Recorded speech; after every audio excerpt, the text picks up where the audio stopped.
Today we're going to read Owl Moon. This is one of my favorite books because it reminds me of my dad. We didn't go owling, but we did go out late at night to go fishing for flounder and catfish and other fun things. And at the end of this story, I'm going to tell you about something really cool that we can do together. Owl Moon.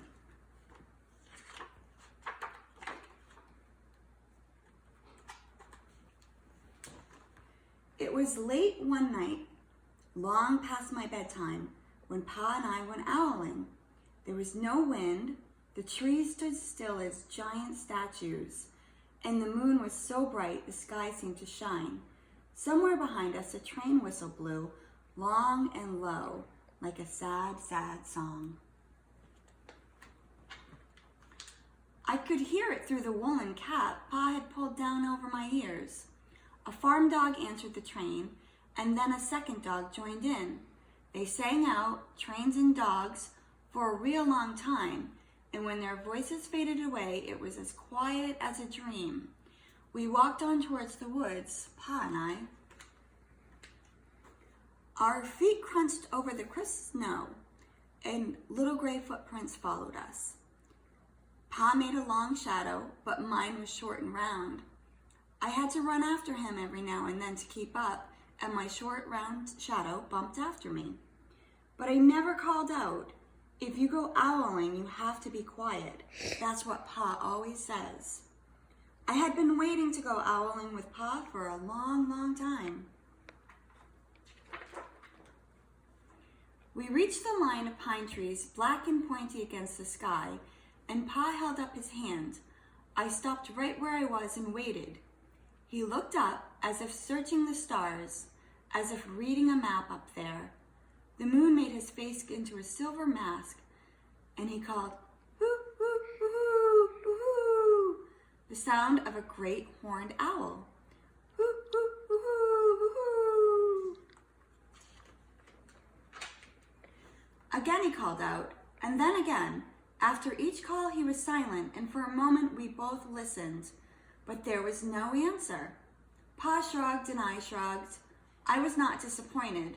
My brothers all said, sometimes there's an owl, sometimes there's not. We walked on. I could feel the cold, as if someone's icy hand was palmed down on my back and my nose, and the tops of my cheeks felt cold and hot at the same time. But I never said a word. If you go owling, you have to be quiet and make your own heat.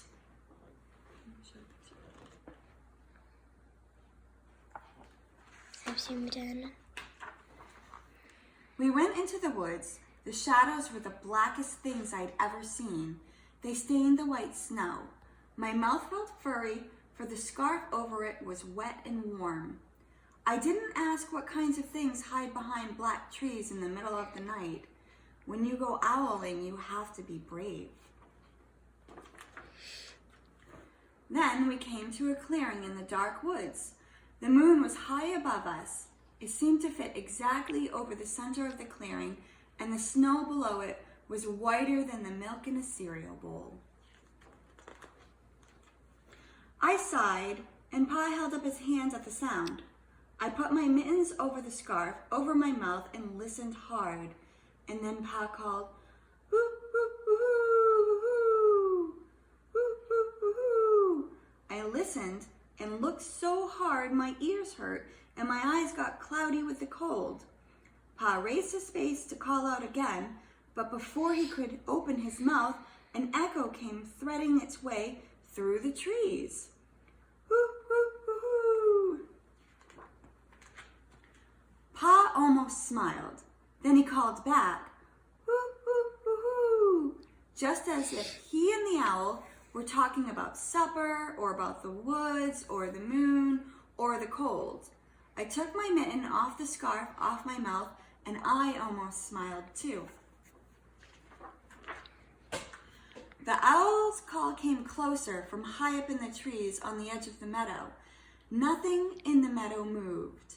All of a sudden, an owl's shadow, part of the big tree shadow, lifted off and flew right over us. We watched silently with heat in our mouths, the heat of all those words we had not spoken, The shadow hooted again. You see? I've zoomed in.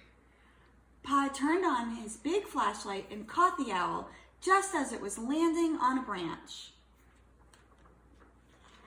For 1 minute, 3 minutes, maybe even 100 minutes, we stared at each other. Then the owl pumped its great wings and lifted off the branch like a shadow without a sound. It flew back into the forest. "Time to go home," Pa said to me. And I knew then I could talk. I could even laugh out loud, but I was a shadow as we walked home. When you go owling, you don't need words or warm or anything but hope. That's what Pa says. The kind of hope that flies on silent wings under a shining owl moon. So friends, in the link below this video is a link to a live camera where you can watch some barred owls. So right now, I think she has 4 eggs. She doesn't do a lot of activity right now, but we're waiting for her eggs to hatch. So let's make a prediction. I think that it's going to, they are going to hatch or start hatching on April 5th. And we can watch them grow up and then go out on their own. So I hope you follow, and there'll be more to come on that. Thank you. Bye-bye. Bye-bye.